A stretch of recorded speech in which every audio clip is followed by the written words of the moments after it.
Full time at the London Stadium, West Ham United 1, Aston Villa 2.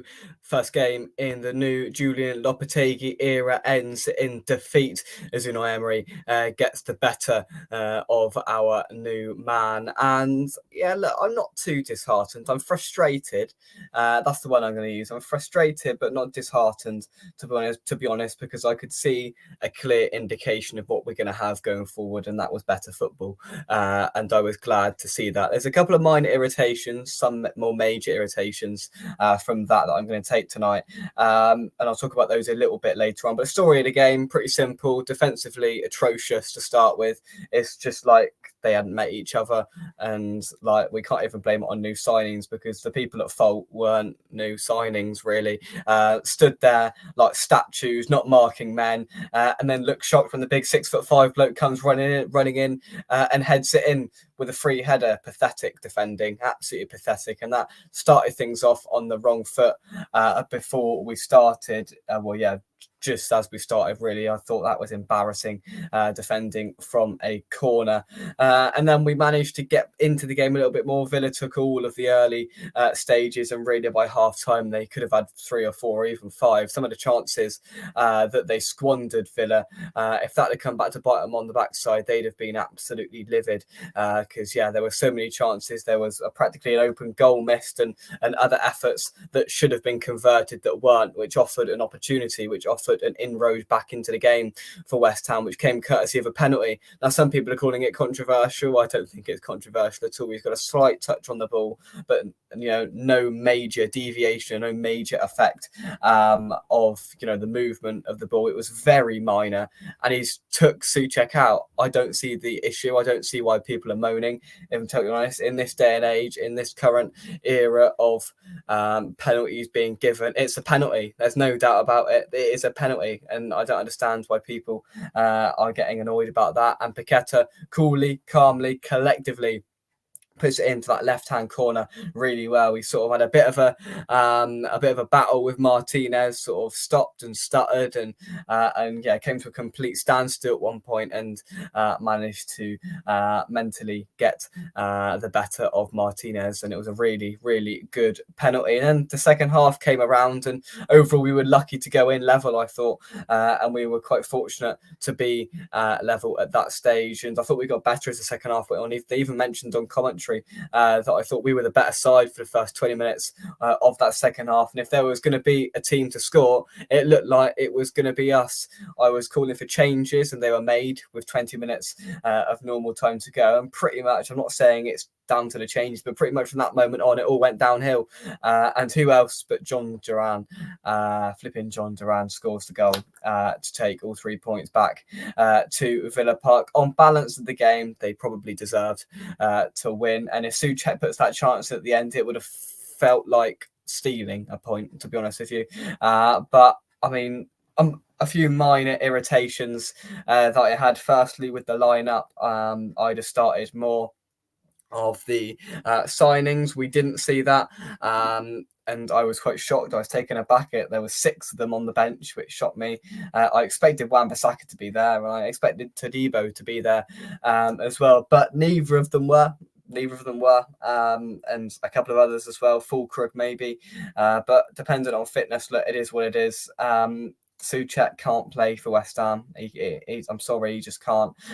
He's a nice bloke and all of that, but he offers nothing. If we're going to be brutally honest about it, can somebody outline what Thomas Souček offers in midfield for West Ham?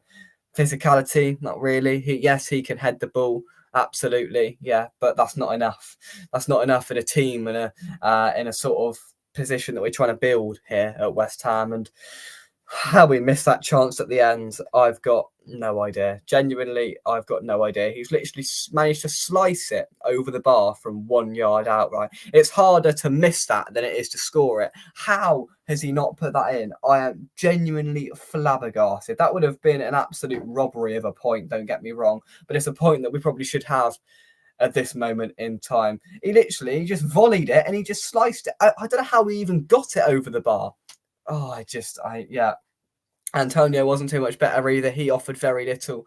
The first thing Fulkrug did when he came on, he got the ball, he got it down and he laid it off. And I'm like, there we go. That's what we want a striker to do. He did what Antonio unfortunately can't do. Now, look, we know what Antonio is going to bring, and today it was very little. Unfortunately, it wasn't one of his best games. Look, I'm a fan of Mikel Antonio, but I can also acknowledge that the player that we've got waiting in the wings is a better striker, and we saw that straight away. He got the ball, he chested it down, and he passed it off. Antonio can't do that. If he chested it, he'd have chested it too far. Then if he tried to pass it off, he'd miss it or he'd misplace the pass. Fulkrug needs to start next week. Wan-Bissaka needs to start next week, and probably Tobido will start next week as well. Look, if we start the signings today, I think we win. To be honest, that's what I'm going to say. With the way they were missing those chances and the way for a good 25 minutes in the second half, we were on top, and the game was in the balance. If we had those players on from the start, I think we win that game. Bowen did very little. Moku says Bowen was not here. Is that the armband? He was, he didn't offer too much, Bowen. He was quite quiet, which is a bit unusual. And then the armband went to Thomas Souček, which you can probably infer means that he's the vice captain and is going to start games, which I'm not a huge fan of. Let's see who is in. Michael, thanks for joining us. Bring back Moyes. Please, no, don't even go there. Poor first 30 minutes, but we hung in there. It was... I know Duran was going to score. He had a point to say for both teams. Yeah, he did his stupid like that and all that, didn't he? And whatever, it is what it is. We all knew it was going to happen. It was one of the most obvious things to happen in a football game ever. Like, we literally let everybody put it on Twitter before, and when he came on, Duran will score. It was blatantly obvious. And I just sort of chuckled when he did score because it was just going to happen, wasn't it? We all knew it. I thought he was okay. I thought Kilman was excellent. I'm going to say that much. He looked composed. He put in some brilliant blocks and tackles. Kilman, there's been a few question marks placed over his head before he'd even kicked the ball in the Premier League for West Ham. But today, I think he has solidly put those to bed for now, at least. He was excellent today. And if I was to pick a man of the match, it would be between him and Mohamed Kudus, who I will come to in just a second. Souček offered more than Antonio. Probably did marginally, but I wouldn't be starting either of them next week. So that's just my opinion.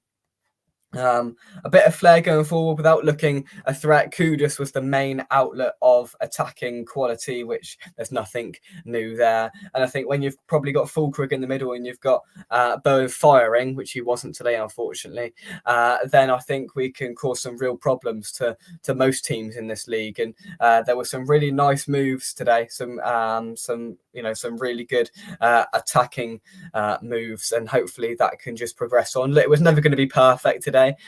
People are fools to think it was all going to slot into place and we were going to be playing brilliant, free-flowing, amazing, winning football in the first weekend. This is a complete and utter transition from Moyes to Lopetegui. 8 new players. I know not all of them got on today, but it was always going to be, it's always going to be a transitional period probably through August and September, just adapting Lopetegui himself and getting all the players embedded in.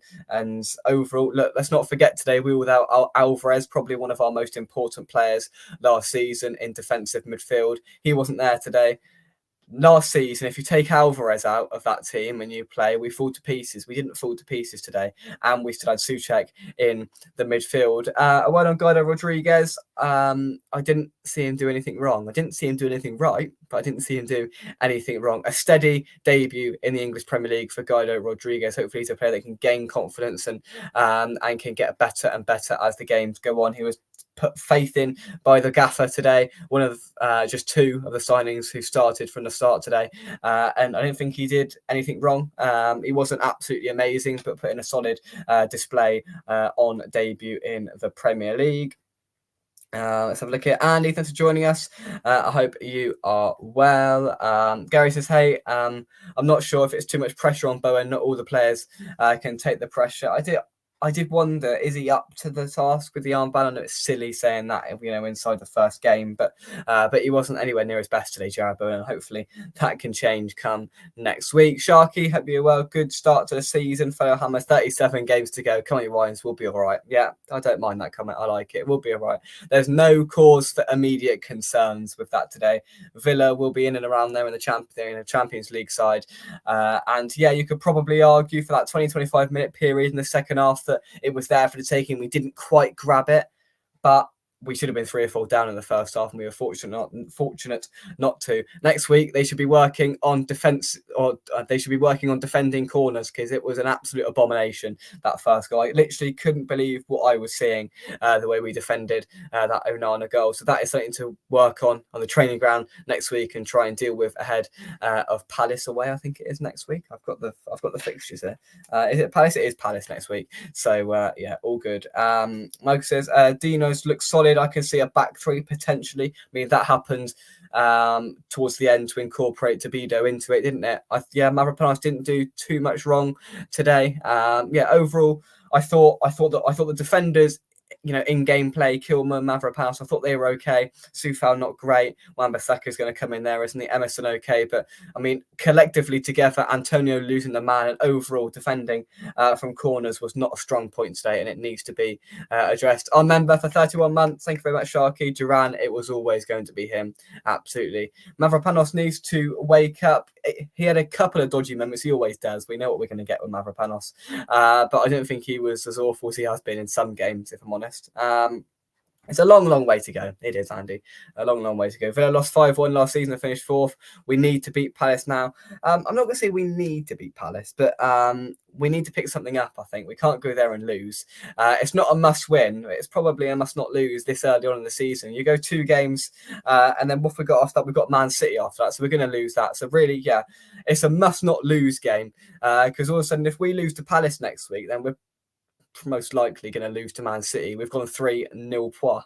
We're bottom of the league with no points on the board. So yeah, we need to avoid defeat next week at Palace, and hopefully we can pick up all 3 points. But they're a good side. They're a really good side. Nice one, Sharky. You've been here since Jake was in nappies. Not quite, but he's been there for a significant proportion. I mean, that's 31 months. I've been doing this 4 years next month, and you've been here for 31 months of it as a member, and he's been here before as well, because I didn't get membership straight away. So Sharky has been here for most of it, but yeah, not quite when I was in nappies. But yeah. So overall, I'm not too disheartened. I thought there were some positives out there today. I'm excited for what the future holds with all these new players. If we can get them all to gel together and linking up. Kudus, Fulkrug, Somerville had bright moments as well. He's small, isn't he? Somerville is a really small guy. I've got question marks whether he's going to be brushed off the ball too easy, but today I thought he made an impact. He tried to get the ball into the box. He tried to liven things up and cause Villa some problems today. So I didn't mind the cameo from Somerville. He impressed me as well. So overall, I just don't want to see Souček in our midfield again like that, because I thought it massively shone a light on how he is just not quite there anymore, unfortunately. And maybe you could say the same for Soufal as well, with Wan-Bissaka waiting in the wings. But there we go. Next week, I'd like to see, as I said, Wan-Bissaka come in, Tobido come in, whether it's in a back 4 or a back 5/back 3, whatever you want to call it. I want to see, what does he do in midfield? He probably sticks with Souček, doesn't he, to be honest? But obviously, you've got Paqueta there. He's got to find a way of factoring Fulkrug, Kudus and Bowen into it. That would be my front 3, with Paqueta sitting just behind, with Souček probably who he's going to pick, and somebody else in midfield. Maybe he'll switch it up, Rodriguez, maybe Rodriguez and Ward-Prowse, I don't know. Once again, the lineup next week will be intriguing. Performance, I give it 6.7 out of 10. A 6 to 7 out of 10. Yeah, that's fair enough. Yeah, I'm between a 6 and a 7. I think you're both right in that sense. Wan-Bissaka and Tobido to start next week. I agree. Are you sure Loppy watched us last season? James Ward-Prowse and Souček in the midfield. It's like the Red Sea opening. When they sort of went on and spoke to each other, like Dad said, "Oh look, we're back again. We could pass it sideways." Like, honestly, I never thought I'd have to see Antonio up front again from the start, leading the line. B, I never thought I'd have to see a Ward-Prowse and Souček double pivot again. But there we go. It was like a blast from the Moyes past, wasn't it? But overall, I didn't mind it. On another day, they batter us, but on another day, I think we beat them. So football's a funny old game. It changes in weird and pretty swift ways. At the end of the day, just don't lose at Palace next week. That is on the agenda. Now, thanks for watching. Drop a like on the video. Subscribe to West Ham Official if you're new. That's it from me. And I will see you soon right here on West Ham Official. Bye-bye.